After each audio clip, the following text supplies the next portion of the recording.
जय जगन्नाथ पिला माने वेलकम करुचे तुम माननकु लर्न विथ श्री चैनल को।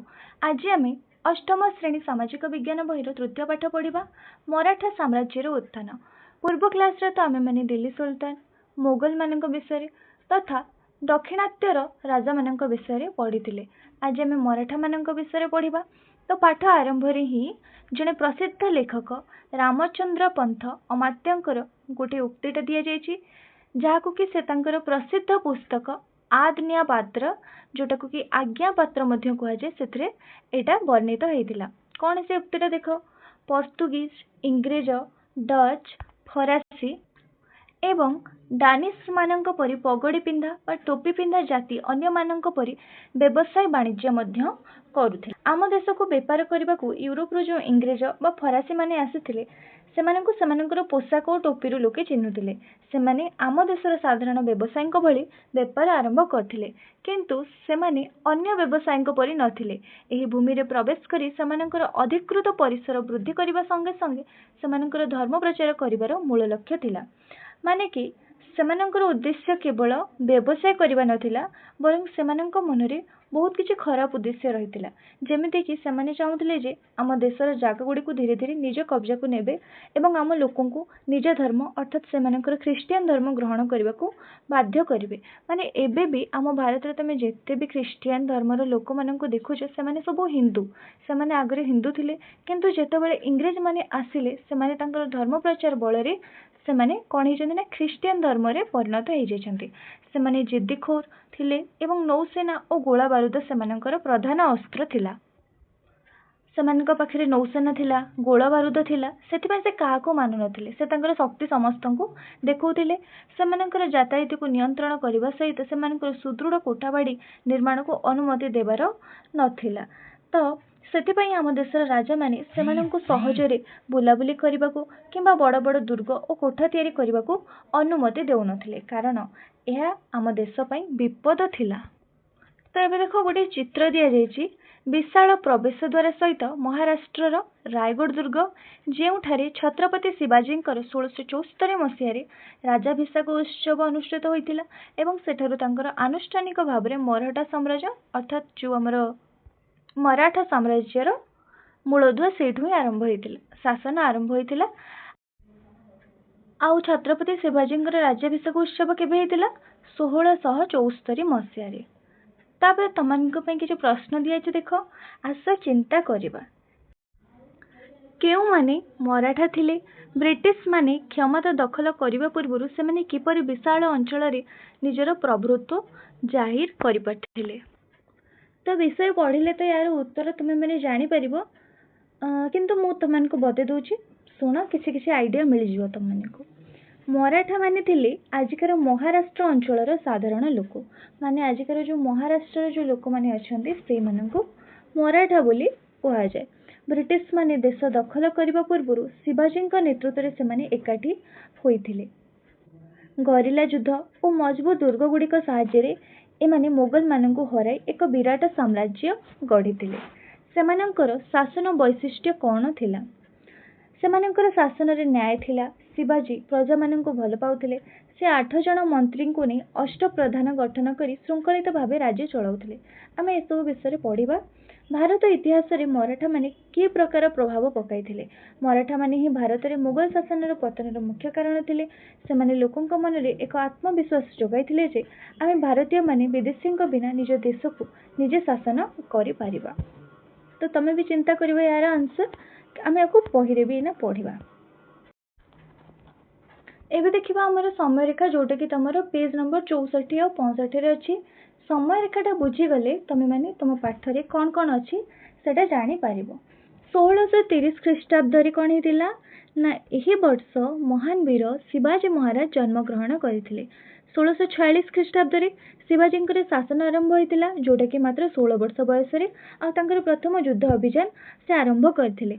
1657 ख्रीष्टाब्द रे मराठा नौबाहिनी प्रतिष्ठा कौन पैं करथिले ना समुद्र कूल को शत्रु मानक ठारू बंचिया पैं से मराठा नौबाहिनी प्रतिष्ठा करथिले।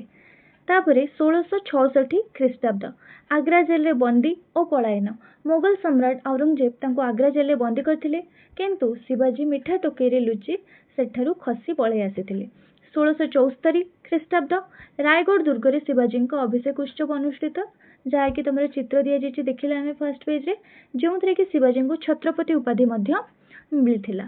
1677 ଖ୍ରୀଷ୍ଟାବ୍ଦ ଦକ୍ଷିଣ ଦିଗ୍ବିଜୟ ଦାକ୍ଷିଣାତ୍ୟ ଅଭିଯାନ, ସେ ଦକ୍ଷିଣ ଭାରତ ଜିଣିବାକୁ ବାହାରିଥିଲେ, ଯାହାକୁ କି ତାଙ୍କର ଦକ୍ଷିଣ ଦିଗ୍ବିଜୟ ବା ଦାକ୍ଷିଣାତ୍ୟ ଅଭିଯାନ ବୋଲି କୁହାଯାଇଥାଏ। 1680 ଖ୍ରୀଷ୍ଟାବ୍ଦରେ ଶିବାଜୀଙ୍କର ମୃତ୍ୟୁ ହୋଇଥିଲା। 1682 1707 ଖ୍ରୀଷ୍ଟାବ୍ଦ ମୋଗଲ ମରହଟ୍ଟା ସମର, ଯେଉଁଟାକି ଏହି ସମରଟା କେବେ ହେଇଥିଲା, ଯୁଦ୍ଧଟା ଶିବାଜୀଙ୍କ ମୃତ୍ୟୁ ପରେ ମୋଗଲ ଓ ମରାଠାଙ୍କ ଭିତରେ ବହୁତ ଦିନ ଧରି ଘମାଘୋଟ ଯୁଦ୍ଧ ହୋଇଥିଲା, ଯାହାକୁ କି କ'ଣ ମୋଗଲ ମରହଟ୍ଟା ସମର ବୋଲି କୁହାଯାଇଥାଏ।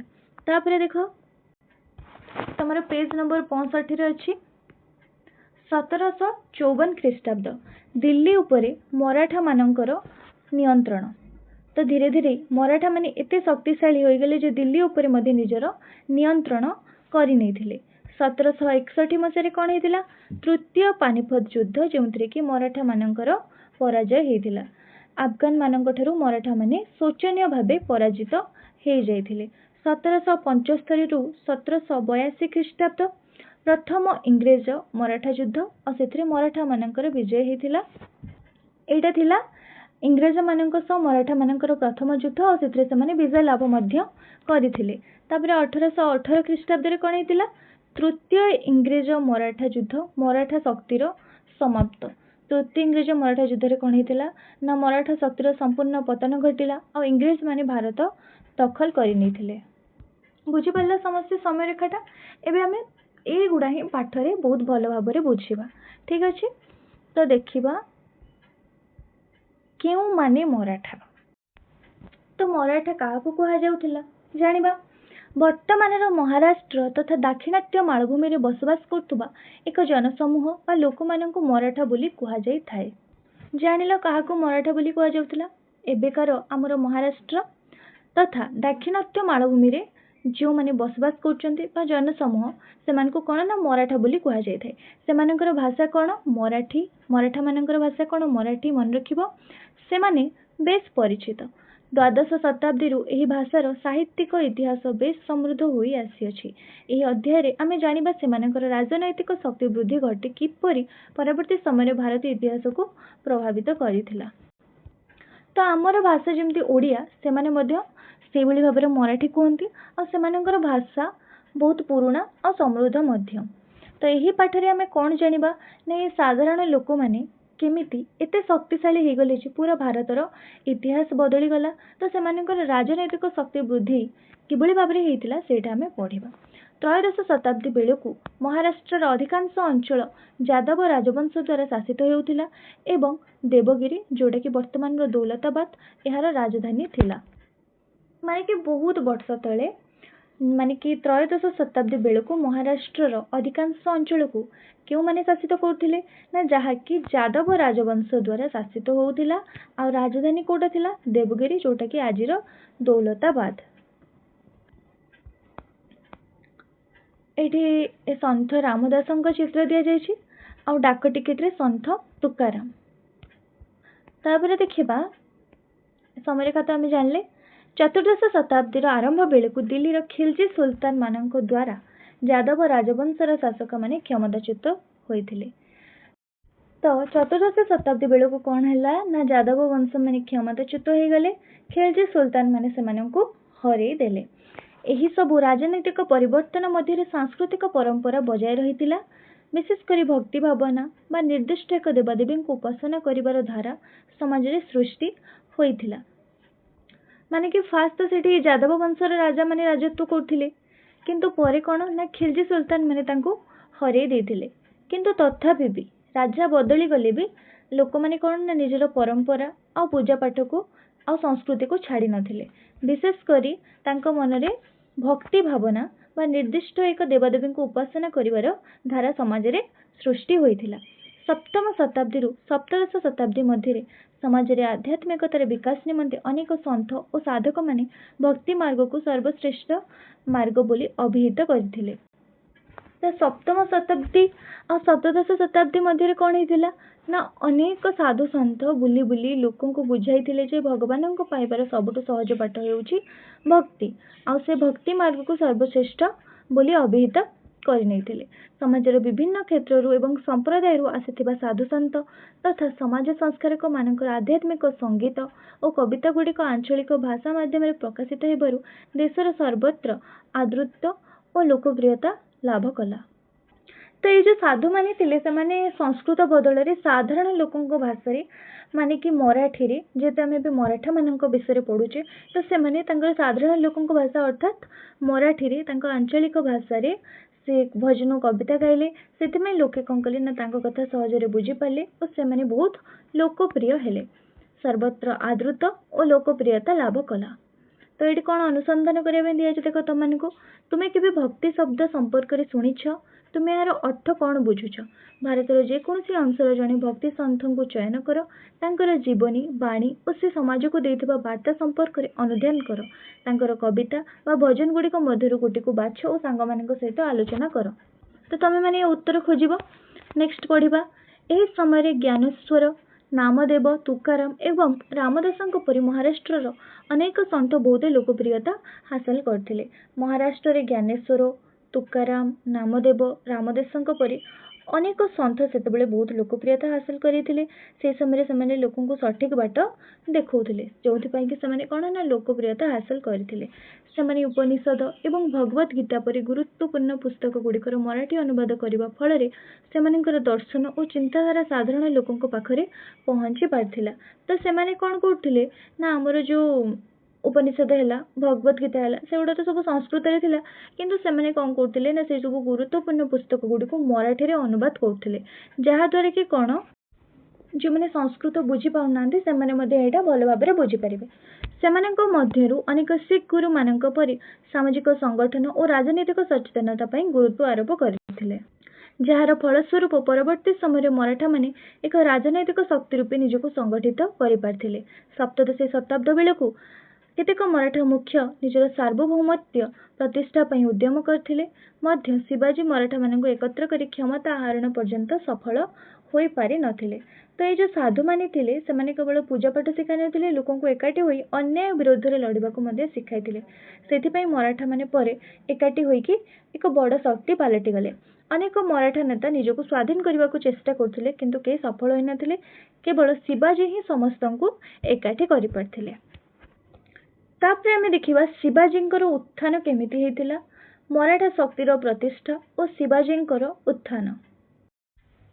1630 ଖ୍ରୀଷ୍ଟାବ୍ଦରେ ଶିବାଜୀ ଭୋଂସଲେ ପରିବାରରେ ପିତା ଶାହାଜୀ ଓ ମାତା ଜିଜାବାଈଙ୍କ ଠାରୁ ଜନ୍ମ ଲାଭ କରିଥିଲେ। ସେହି ସମୟରେ ଶାହାଜୀ ଦାକ୍ଷିଣାତ୍ୟ ସୁଲତାନତରେ କାର୍ଯ୍ୟ କରୁଥିଲେ ଓ ଅନେକ ସମୟରେ ପରିବାରଠାରୁ ଦୂରରେ ରହୁଥିଲେ। ଜାଣିଲ ଶିବାଜୀ କେବେ ଜନ୍ମଗ୍ରହଣ କରିଥିଲେ? 1630 ଖ୍ରୀଷ୍ଟାବ୍ଦରେ। ଆଉ ତାଙ୍କ ପିତାଙ୍କ ନାଁ ଥିଲା ଶାହାଜୀ, ମାତାଙ୍କ ନାଁ ଥିଲା ଜିଜାବାଈ। କିନ୍ତୁ ତାଙ୍କ ପିତା ତାଙ୍କଠାରୁ ଦୂରରେ ରହୁଥିଲେ, କାହିଁକି ନା ସେ ଦାକ୍ଷିଣାତ୍ୟ ସୁଲତାନତରେ କାର୍ଯ୍ୟ କରୁଥିଲେ।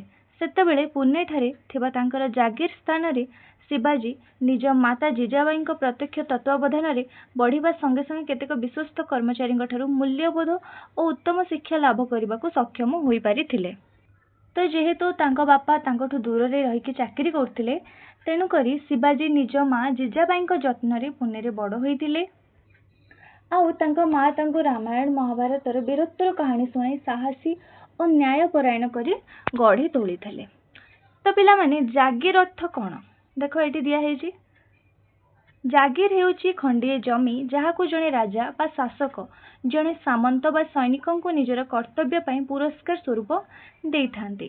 ଜାଗିର ପାଇଥିବା ବ୍ୟକ୍ତି ସେହି ଜମିରୁ କର ସଂଗ୍ରହ କରି ନିଜ ବ୍ୟବହାରରେ ଲଗାଇଥାନ୍ତି ଓ ଆବଶ୍ୟକ ସମୟରେ ରାଜାଙ୍କୁ ସାହାଯ୍ୟ ମଧ୍ୟ କରିଥାନ୍ତି। ତ ସର୍ଟରେ କହିଲେ ମାନେ କ'ଣ? ଜାଗିର ମାନେ ହେଉଛି ରାଜାଙ୍କ ଦ୍ୱାରା ଦିଆଯାଇଥିବା ଖଣ୍ଡେ ଜମି ଯେଉଁଠାରୁ କି ସେମାନେ ଟିକସ ଆଦାୟ କରୁଥିଲେ। ବୁଝିଲ? ତେବେ ଦେଖିବା ଏହା ସହିତ ପୁନେର ଅଞ୍ଚଳ ସବୁ ନିୟମିତ ଭାବରେ ଦକ୍ଷିଣର ସୁଲତାନଙ୍କ ଯେଉଁମାନେ ଅଧୀନରେ ମରାଠାମାନେ କାର୍ଯ୍ୟ କରୁଥିଲେ ମଧ୍ୟରେ ସୃଷ୍ଟି ହେଉଥିବା ବିବାଦ ଓ ଯୁଦ୍ଧ ସାଧାରଣ ଜନତାଙ୍କୁ ଅକଥନୀୟ ଦୁଃଖ ଓ ଦୁର୍ଦ୍ଦଶା ଦେଉଥିଲା।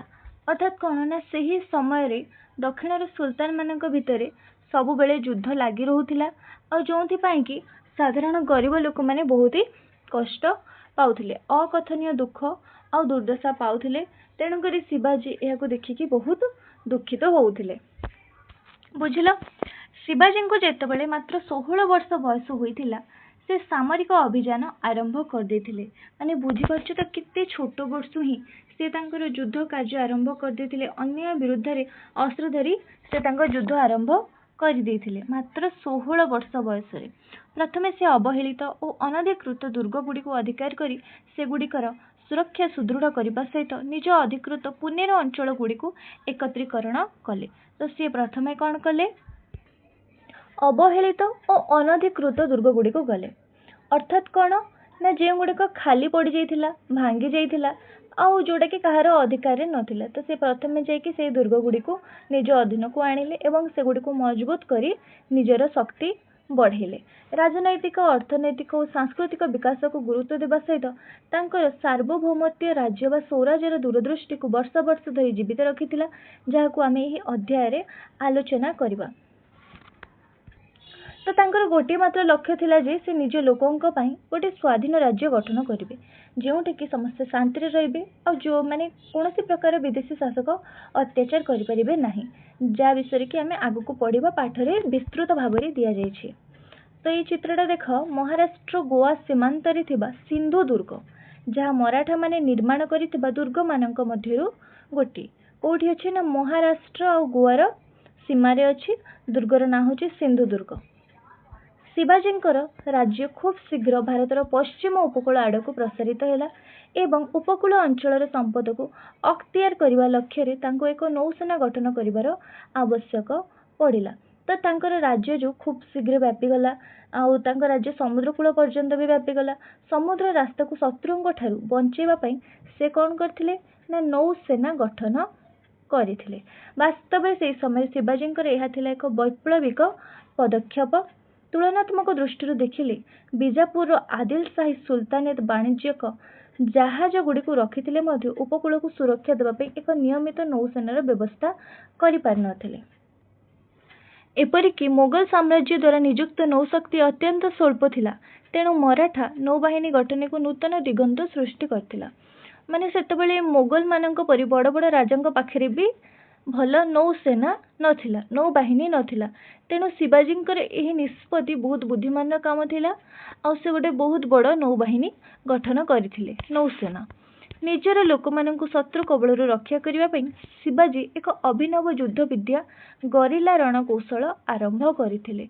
आमे गरिला जो युद्ध विषय आमर पूर्व पाठरे भी पढ़ी सेटा कौन आमे जानिथिले आउ थरे कहि दउछे। तो ये गरिला युद्ध रे कौन करा जाय देख जो केतेक लोकों को छोट छोट दल रे विभक्त करा जाय एक निर्दिष्ट लक्ष्य रे नियोजित करा जाय। छोट छोट दल कर दियंते तांको गोटे निर्दिष्ट लक्ष्य थाए से माने निर्दिष्ट एक स्थान रे लुचि रही अतिरिक्त भाव रे खूब द्रुत गति रे शत्रु उपरे आक्रमण करी परास्त करथांती। माने लुचिकी थिबे आ हठात आसिकी आक्रमण करदेबे जेमति कि तमाने लुचकाली खेल खेलुथबो कि नहीं लुचिकी थिबो चोरू आसिला माने डायरेक्ट जाइकी पछाड़ तक छुईदेव आ सी पुणी चोर हो जाए। तो से भाया एमाने भी सेमती लुचिकी रोते और द्रुत गति जाकि शत्रु पर आक्रमण करके परास्त करदे। शिवाजींकर सफलता खूब शीघ्र बीजापुर सुल्तानकर क्रोधर कारण हैला।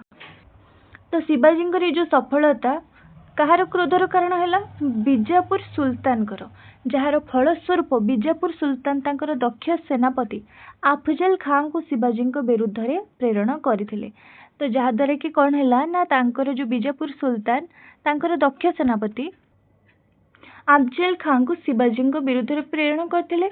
अर्थात कौन ना तांको मारी दवा पाई पठाइथिले। घंच जंगल मध्य प्रतापगढ़ दुर्गरे परस्पर सामना सामनी साक्षात करिया पई शिवाजी और तांकर परामर्शदाता माने अफजल खान को मने पारिथिले। सेठारे शिवाजी अफजल खान को बाघ नख द्वारा हत्या करथिले एवं पहाड़ लुचि रहितबा सैन्य माने गरिला युद्ध रे अफजल खान को सैन्यकर मूलोत्पाटन करथिले। अर्थात कौन ना शिवाजी बहुत ही बुद्धिमान थिले। जेतेबेले अफजल खान तांको धोका रे मारी देबाकू चेष्टा कले सेतेबेले शिवाजी निज हाथ रे लुचाई रखिथिबा बाघ नख जोटा कि लुहारे तैयारी बाघ पंछा ता साहाय्ୟରେ तांकर पेट चिरिदेले। काହାର? सेनापति अफजल खाँଙ୍କର कौन कले? से तांकर पेट चिरिदेले। आउ जो तांकर सैन्य सब लुचिकी रही अफजलଙ୍କର पूरा सेना को से शेष करदेले। ए विषय चिंता कर। तुमने देखिबो कौन अच्छी। जदि तुम्हें समय यात्रा करी शिवाजी सहित साक्षात करे तेबे क्यों 3टी प्रश्न तुम्हें तांको पचारिबो काहेकि? तुमने एटा लिखिबो, भाबिबो। मने रख, बाघनख कौन? बाघनख हेउची एक क्षुद्र अस्त्र जहा बाघर पंचा परी देखा जाए। शिवाजी बाघनख द्वारा अफजल खाँ को हत्या करथिले।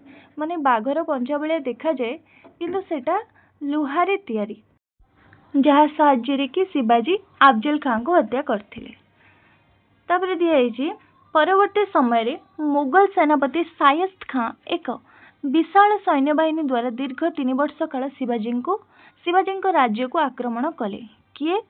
मुगल सेनापति शायस्त खाँ गोटे तांकर विशाल सैन्य बाहिनी नहीं कि 3 वर्ष काल शिवाजी राज्य को आक्रमण कले। आउ तांकर राज्य अर्थात शिवाजी राज्य मध्य बहुत क्षतिग्रस्त होइथिला। शेषे मात्र अल्प केतेक सैनिक सहायता शिवाजी राति समय शायस्त खाँ शिविर उपरे आक्रमण कले। एही आक्रमण रे शायस्त खाँ निजर केतोटी अंगुली हराइबा सहित अल्पके खसीगले एवं खूब शीघ्र महाराष्ट्र परित्याग कले। तो यार प्रतिशोध नापी कौन कले ना शिवाजी राति अधरे मात्र किछि जण सैन्य को धरी शायस्त खाँ शोइथिबा घरे पशिगले। शायस्त खाँ सेतबेले कौन कले ना प्राण विकल रे झरका डेंकी पळेई गले। हेले शिवाजी कौन कले ना जो खंडा चोटरे कौन हैला, खंडा चोट गोटे देइथिले तांको, जहा द्वारा तांकर हाथर आंगुठी कटिगला। डर रे से महाराष्ट्र छाड़िकी ही पळेइले। शिवाजी अतर्कित आक्रमण को आज समय सर्जिकल स्ट्राइक व लक्ष्यभेदी आक्रमण बोली कहा जाए। तो आजिकल न्यूज रे तुमने शुणी को विषय ना सर्जिकल स्ट्राइक, शत्रु घरे पशिकी निर्दिष्ट भावे आक्रमण करवा, जो थे कि शिवाजी महाराज पारंगम थिले। आउ आजिकल लोक मैंने सेठू ही शिखिंट, शिवाजी शिखिंट सर्जिकल स्ट्राइक। जमती कि रिसेंटली ऑपरेशन सिंदूर गोटे होता तुमने समस्ते शुणी। आ गोटे आमर पुलवामा अटैक पर भी सर्जिकल स्ट्राइक होता। तमें आउ कौन कौन सर्जिकल स्ट्राइक जानिछ कमेंट माध्यम मत जनइब। बुझिपार सर्जिकल स्ट्राइक कौन? दीर्घ 3 वर्ष धरी लगातार आक्रमणात्मक कार्यकलाप जोगु मुगल साम्राज्यर एक धनशाली सहर सूरत को निज अख्तियार को आनिथिले। सेठारु से 1 कोटी रु अधिक अर्थ लाभ करथिले, जहा सेतबेलेर एक बृहत परिमाणर संपद। ता माने तो देखिले मुगल माने आसिकी जो शिवाजी राज्य को आक्रमण करथिले दीर्घ 3 वर्ष धरिकी, जहा द्वारा कि बहुत क्षतिग्रस्त मध्य हेइथिला। तेणु करी शिवाजी कौन कले ना मुगल माने तांकर राज्य रे जेतिकी धन नष्ट करथिले ताहा भरणा करबाकू शिवाजी मुगल मानकर सबुठू बड़ व्यापार केंद्र धनशाली सहर सूरत को केंद्र करथिले। आ ता उपरे आक्रमण करी प्राय केते 1 कोटी रु अधिक अर्थ से लाभ करथिले। किंतु से कौनसी धार्मिक स्थान को आक्रमण करिनथिले। एपरिक मोहनदास पारेख नामक जने दान व्यक्ति गृह को मध्य आक्रमण रु बाद देथिले। किंतु गोटे सबुठ बड़ कथा, तांकर आक्रमण समय से कौनसी धार्मिक स्थान को आक्रमण करथिले ना मंदिर ना मस्जिद, कौनसी भी धार्मिक स्थान को से आक्रमण करिनाहांती। आउ जने बहुत ही बड़ दानशील व्यक्ति मोहनदास पारेख को भी से आक्रमण रु बाद देथिले। किछि वर्ष परे से पुनर्बार सूरत अधिकार करथिले। एही घटना सेतबेले एते ख्याति लाभ करथिला जे इंग्रजी संवाद पत्र लंडन गेजेट रे यह प्रकाश पाइथिला। माने कि किछि वर्ष परे पुणे से सूरत अधिकार करथिले, जहा कि कोडी ख्याति लाभ करथिला, कोडी प्रकाश हिथिला इंग्रजी संवाद पत्र लंडन गैजेट रे प्रकाश पाइथिला। तांकु जदि यथाशीघ्र अर्थ प्रदान करा न जाए तेबे से पुनर्बार सूरत शहर को अधिकार करी ध्वंस करदेबे बोली यूरोपीय कूटनैतिक प्रतिनिधि माननकु चिट्ठी लिखिथिले। माने कि जदि तांकु अर्थ प्रदान न करा जाए ताहले से सूरत शहर को पुणी अधिकार करके ध्वंस करदेबे कहिकी चिट्ठी रे लिखिथिले। सूरत शहर को अधिकार करने शक्तिशाली मुगल साम्राज्य प्रति अत्यंत अपमानजनक थिला। तेणु मुगल बादशाह औरंगजेब शिवाजी को परास्त करने विशिष्ट राजपूत सेनापति जय सिंह को पठाइथिले। शिवाजी पराजित हेबा परे 1665 ख्रीष्टाब्दରେ पुणे निकटवर्ती पुरंदर दुर्गरे जयसिंहଙ୍କ सहित एक चुक्ति स्वाक्षरित କରିଥିଲେ। शिवाजी तांको राज्य एक बृहत्तम अंश देवा सहित तांकर पुत्र संभाजीଙ୍କୁ मुगल शासन कार्य नियोजित हेबाकू पड़िथिला। तो जो सूरत आक्रमण कर देथिले शिवाजी सेतिपई औरंगजेब बहुत रागी रहिथिले और तांको पई एटा गोटे अपमानजनक थिला। तो सेतिपई से तांकर सबठारु शक्तिशाली सेनापति काहाकू जय सिंह को पठेइथिले। आ शिवाजी देखिले जे एही युद्ध रे अनेक साधारण लोक मरिबे, तेणु से बुद्धि कटे जय सिंह सह 1665 मसीह ही गोटे चुक्ति करथिले जार ना होची पुरंदर चुक्ति, जेउथिरे कि से तांका राज्यर गोटे बृहत्तम अंश दे देथिले। जेहेतु एटा कोठी हेतिले ना पुरंदर दुर्गरे, सेतिपई तार ना थिला पुरंदर चुक्ति। आ जोंथिरे कि से तांका राज्यर गोटे बृहत्तम अंश दे देथिले, ता सहित तांकर पुत्र संभाजी मुगल शासन कार्य मध्य तांको नियोजित हेबाकू पड़िथिला। आग्रा स्थित मुगल दरबार को परिदर्शन करने पर जय सिंह शिवाजी को प्रवर्ताई। सेठरे शिवाजी को औरंगजेब पूर्वर द्वारा पराजित होइथिबा मुगल सेनापति सम्मुख में ठिया हेबाकू कुहाଯାଇଥିଲା। शिवाजी अपमान रे क्रोधित होई औरंगजेब को दरबार रु बाहर को चली आसिले, किंतु औरंगजेब तांको गृहबंदी रे रखिथिले। तो जे सेनापति थिले जय सिंह से शिवाजी को आग्रा परिदर्शन रे जिबा पई प्रवर्ताई थिले। आ जय सिंह को कथा मानिकी शिवाजी आग्रा रे माने औरंगजेब को दरबार को जाइथिले मध्य। तो सेठरे तांको उचित सम्मान न दे कौन करथिले ना जे तांको हरे देथिले, किए हरेथिले जय सिंह तांको सामने रे ठिया हेबाकू कुहा जायथिला, जोटा कि बहुत अपमानजनक थिला। आ शिवाजी अपमान सही न परिबारु कौन हला ना दरबार रु बाहर के पळे आसिले। औरंगजेब तांको कौन कले ना सेठू गोटे गृह रे नेकी बंदी करिकी रखिदेले। एथिरु मुक्ति पाइबा पई शिवाजी एक रणकौशल प्रस्तुत कले। से धार्मिक व्यक्ति, साधु सन्थ और मुगल सेनापति मानक मध्य विभिन्न प्रकार उपहार बंटन करने को आरंभ कले। ए सब उपहार मुख्यतः विभिन्न फल, मिठा और लड्डू थिला, जहाँ बड़ बड़ टोके रे भर्ती करा जायथिला। तो एथिरु मुक्ति पाइबा पई शिवाजी कौन कले ना गोटे योजना प्रस्तुत कले। से कौन कले मुख्यतः उपहार रे विभिन्न फल, मिठा और लड्डू को बड़ बड़ टोके रे भर्ती करिकी माने विभिन्न धार्मिक व्यक्ति, साधु सन्त और मुगल सेनापति मानक उपहार स्वरूप दबाकू लगिले। प्रथमे सुरक्षाकर्मी बा जगुआली माने ए सब उपहार भर्ती टोके गुड़ को तनखी करुथिले, किंतु परवर्ती समय आउ सेपरी कलेनी। माने फास्ट कौन है ना जो सुरक्षाकर्मी थिले, जगुआली थिले, से गुड़ाक सब से जो उपहार जो टोके रे जो भर्ती होगी जाउथिला ताको कौन करथिले ना जांच करथिले, किंतु परवर्ती समय से आउ सेमती कलेनी।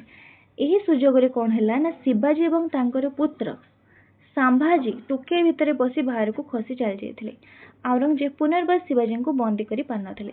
तो यार सुजोग नेगी शिवाजी और तांको पुत्र कौन करथिले ना से जो मिठा टोके भितर बसिकी बाहर को खसी पळिथिले। मु तमनको चैप्टर आरंभ रे बतैथिले कि नै औरंगजेब पुनर्बार शिवाजी को बंदी करि पारि नथिले। तापरे आ जेते चेष्टा कले भी औरंगजेब आ शिवाजी को बंदी करि पारि नथिले।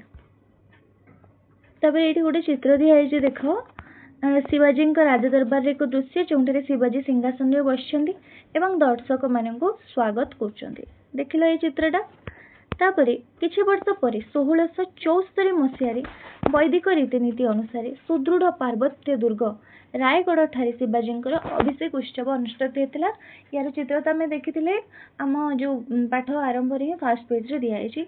अभिषेक पर शिवाजी तांको पारंपरिक पदवी श्री राजा शिव छत्रपति ग्रहण करने सहित पूर्व शासक मानक परि एक नूतन अब्द राज्याभिषेक शक प्रचलन करथिले। तो तांकर अभिषेक पर तांको क्यों पदवी दिया जायतिला श्री राजा शिव छत्रपति।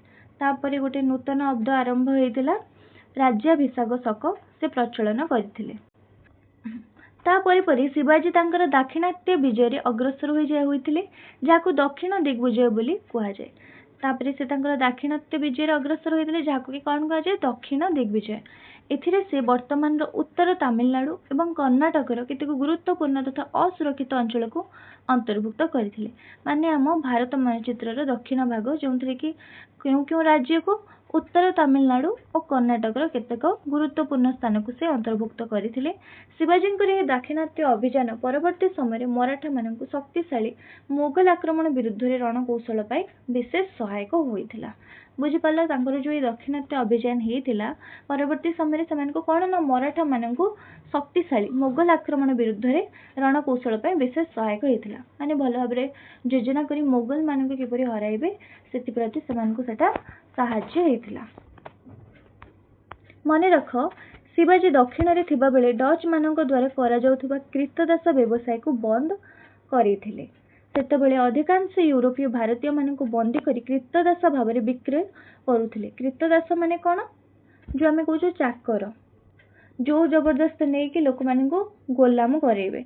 तो एवं शिवाजी यार प्रतिवाद करने पूर्व कौन से भारतीय शक्ति यह विरुद्ध में स्वर उत्तोलन करनथिले।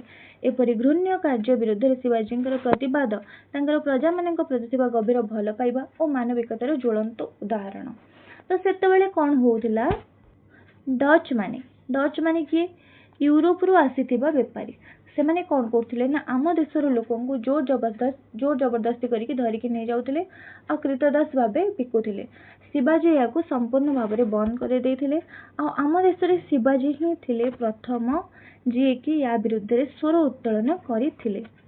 या पूर्वरु आउ के स्वर उत्तोलन करनथिले जहाँकि शिवाजींकर प्रजा मानक प्रति गभीर भल पाइबा और मानविकतार ज्वलंत उदाहरण।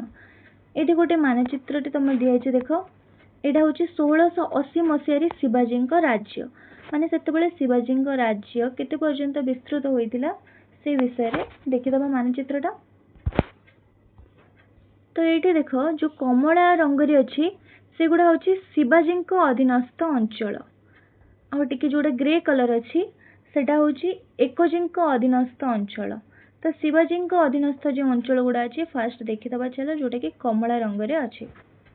तो आमर पश्चिम पटे यहाँ हूँ उपरटा आमर उत्तर तलटा दक्षिण तापर डाहाण पटेटा पूर्व आ बाम पटेटा पश्चिम। तो पश्चिम आड़े देख आरब सागर कूल कोटी कोटी व्यापी शिवाजी राज्य पुणे मुंबई रायगढ़ प्रतापगढ़ तापर विजयदुर्ग सिंधुदुर्ग गोवा बेंगुर्ला मालवन दाभोल आदि ये जगह सबू शिवाजी राजत्व थिला। ता सहित दक्षिण को मध्य से विस्तार करथिले जोटा कि हूँ भेलोर जिंजी और यहाँ हूँ तांजावुर जोटा कि साबत भाई एकोजी अधीन थिला। तापर आम देखा ये जो आम ग्रे कलरटा अच्छी सेटा हूँ एकोजी अधीनस्थ अंचल जहाँ विषय आम पढ़ा आमर ये चैप्टर लास्ट आड़ को अच्छे विषय। तापर ए कलरटा देख यहाँ हूँ विदेशी शक्ति पार्वत्यांचल दुर्ग उपकूलवर्ती अंचल दुर्ग समतल अंचल दुर्ग एगुड़ा सब यहाँ हूँ नगर यहाँ बंदर और यहाँ नदी यहाँ सब मानचित्र दर्शाई देखिए। ठीक अच्छे आम तो जानीगले शिवाजी राज्य केते पर्यंत विस्तारित होइकी थिला। गोटे हूँ साबत भाई यहाँ हूँ एकोजी अंचल और एगुड़ा आमर है शिवाजी अंचल। 50 वर्ष बयस ज्वर जो शिवाजी मृत्यु होता से थिले वास्तव में जड़े प्रकृत दूरद्रष्टा और दक्ष रणनीतिज्ञ। जीवन काल मध्य कार्यकलाप आज भारत तथा भारत बाहर किंबदंती रूप नहीं। तो शिवाजी अकाल मृत्यु होता मात्र 50 वर्ष बयस ज्वर हो जाता जहाद्वारा कि से मृत्युवरण करते मात्र केते ख्रीष्टाब्द 1680 ख्रीष्टाब्द। आउ तांकर दक्ष रणनीति जो आज मध्य अनेक जगार से परिचित और भारत तथा भारत बाहर तो किंबदंतीर रूप नहीं कार्यकलाप गुड़िक। यूरोपीय माने शिवाजी को प्राचीन योद्धा ग्रीक वीर आलेक्जेंडर सहित तुलना करथांती। कहा सहित यूरोपीय माने कहा सहित शिवाजी को तुलना करथांती ग्रीक वीर आलेक्जेंडर। बुंदेल राजकुमार छत्रसाल मोगल मानक विरोध में शिवाजी रणनीति द्वारा एपरी भाव में प्रभावित होते जे परवर्ती समय एक स्वाधीन बुंदेलखंड राज्य वर्तमान उत्तर प्रदेश और मध्य प्रदेश अंश प्रतिष्ठा करिबारे सक्षम होइतिले। प्रख्यात हिंदी कवि भूषण विशेषकर शिवाजी को देखा करने को महाराष्ट्र आसते एवं तांको प्रशंसा करी अनेक कविता रचना करते जहाँ आज मध्य लोकप्रिय हो पारे। तो शिवाजी रणनीति द्वारा किए प्रभावित होते बुंदेल राजकुमार छत्रसाल आ जहाद्वारा कि कौन होता ना से मुगल मान विरुद्ध रे युद्ध करिकी परवर्ती समय एक स्वाधीन बुंदेलखंड राज्य प्रतिष्ठा करिबारे सक्षम होइतिले जहाँकि वर्तमान उत्तर प्रदेश और मध्य प्रदेश अंश। एसत प्रख्यात हिंदी कवि भूषण विशेषकर शिवाजी को देखा करने को क्योंठिक आसते महाराष्ट्र आसते आउ विषय से अनेक कविता रचना करते जहाँकि आज लोकप्रिय हो रही। शिवाजी परे मराठा तो शिवाजी तो मृत्युवरण करगले तापरे किए शासन कले। शिवाजी दुई जन पुत्र थे जड़े थे संभाजी और राजाराम नाम शिवाजी दुईटी पुत्र थे। शिवाजी मृत्यु पर संभाजी छत्रपति हेले तो संभाजी शासन भार ग्रहण कले। से दक्षिण में केवल मराठा माने ही मोगल मान प्रतिरोध करते। औरंगजेब दाक्षिणात्य आक्रमण कर बीजापुर आदिल शाही एवं गोलकोंडा कुतुब शाही अधिकार करते। तापर से संभाजी को बंदी करते अमानुषिक जंत्रणा दी हत्या करते। से मराठार राजधानी रायगढ़ को अधिकार करते। तो औरंगजेब कौन करते ना जिते से दक्षिणात्य आक्रमण कले से फर्स्ट बीजापुर आ गोलकोंडा अधिकार करते। परे से कौन कले शिवाजी पुत्र संभाजी को मध्य बंदी करते अमानुषिक जंत्रणा दे हत्या करते माने कि निर्दय भाव में निर्यातना देकी मारी देथिले। तापरे से मराठार राजधानी रायगढ़ को अधिकार करते। संभाजी परे राजाराम छत्रपति हेले एवं गिंगी को पलायन कले। तो दी भाई थे से शिवाजी दी जन पुत्र थे संभाजी और राजाराम। संभाजी को तो औरंगजेब मारिदेले तापरे किए राजा हेले राजाराम आउ से गिंगी को पलायन कले सेठी जाइके से रहिले। फल मुगल मराठा विवाद दक्षिण भारत को व्यापी जाइथिला। मराठा माने दृढ़ भाव में दुर्ग गुड़ी को सुरक्षा देउथिले एवं युद्ध व लड़ई मुगल बाहिनी को शक्त जवाब देउथिले। तो मुगल माने तो शक्तिशाली थिले सेतबेले आ तांकर दुर्ग गुड़ी को सुरक्षा मध्य देउथिले आ मुगल बाहिनी को कौन ना शक्त जवाब देउथिले।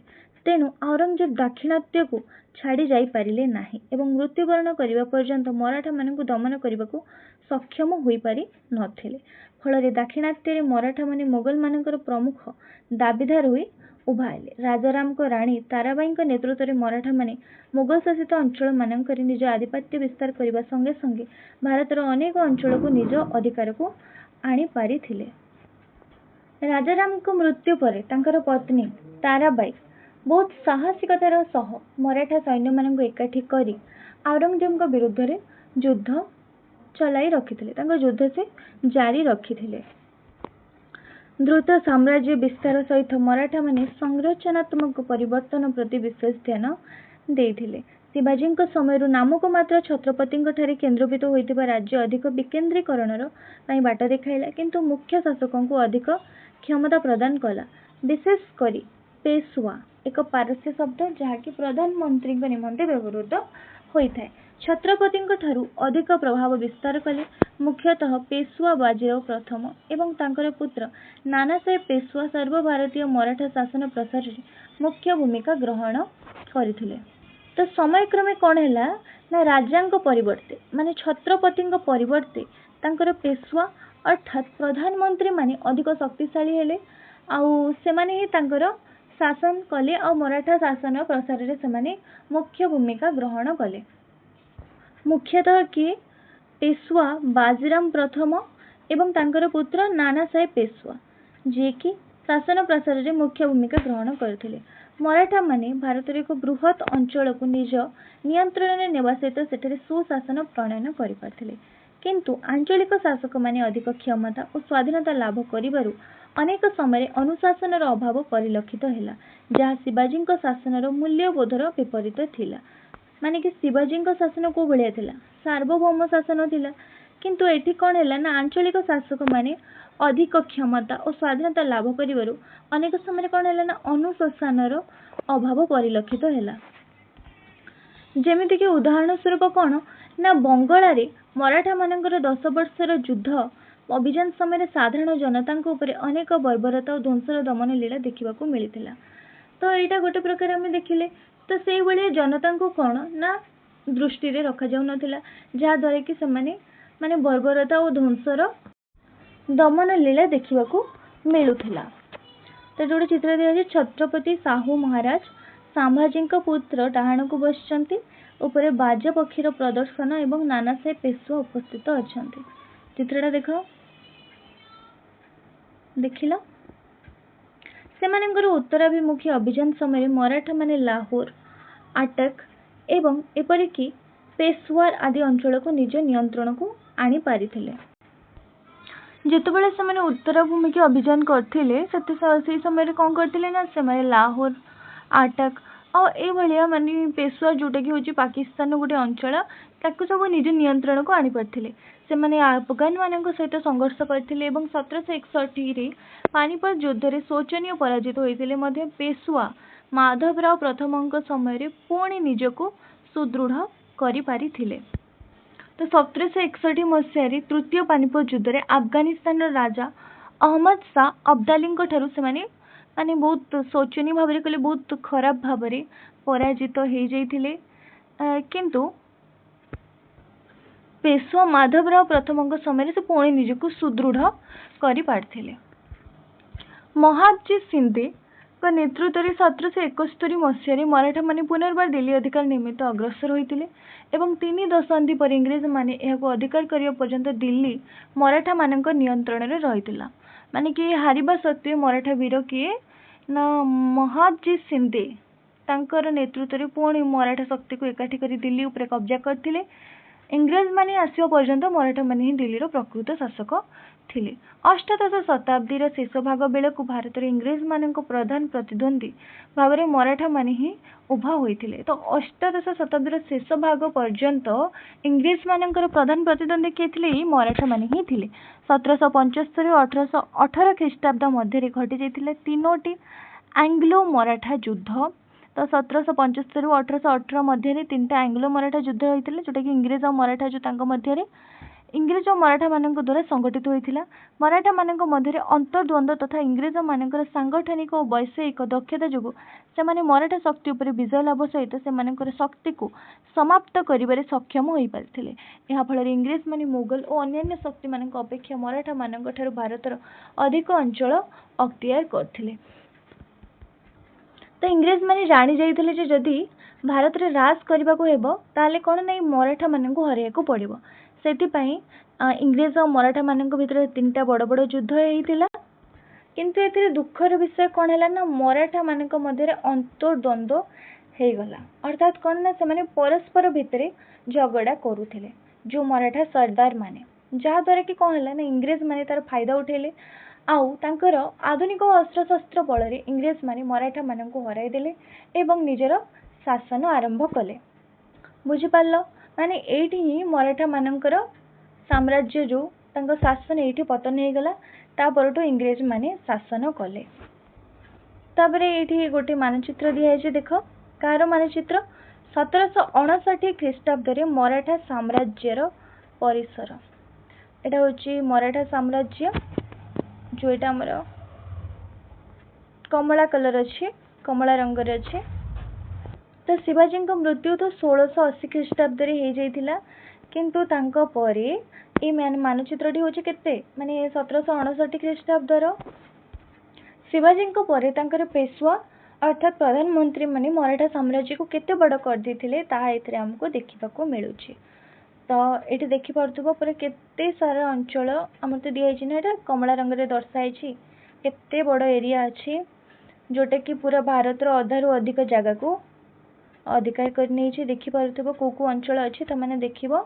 देखो मानचित्रटा देखि दउछि दिल्ली, लाहौर, अटक, पेशावर, तापरे जयपुर, ग्वालियर, इंदौर, अहमदाबाद, तापरे नागपुर, सूरत, पुणे केते सारा जगह को से माने अख्तियार कर नै थिले। आ गोटे जिनस देख आम ओडिशा को मध्य से अख्तियार करथिले। एटा कटक आम ओडिशार। तो भाबो कि सेते बेले मराठा साम्राज्य केते पर्यंत व्यापी थिला। ता माने शिवाजी केते ଛୋଟ ପାହାଡ଼ି ଅଞ୍ଚଳରୁ ତାଙ୍କର राज्य आरंभ करथिले आ प्राय 100 वर्ष भिତରେ से केमती सारा भारतरे एक विशाल साम्राज्य पलटि जाइथिला। तो आज एतिकी पढ़िबा। एटा थिला तमरा पार्ट 1 वीडियो। आ गोटे पार्ट 2 आसीबो जोंथरे हम चैप्टर कंप्लीट करबा। ता सहित तुमको मो नोट्स भी प्रोवाइड करिवे विथ क्वेश्चन आंसर। जदि वीडियो भल लगी ताले लाइक करिवो, तुम सांग मानक सहित शेयर करिवो। किछि डाउट अछि कमेंट माध्यम रे जणैबो। चैनल सहित जोड़ी रहे चैनल को सब्सक्राइब कर दबो। रहिली जय जगन्नाथ।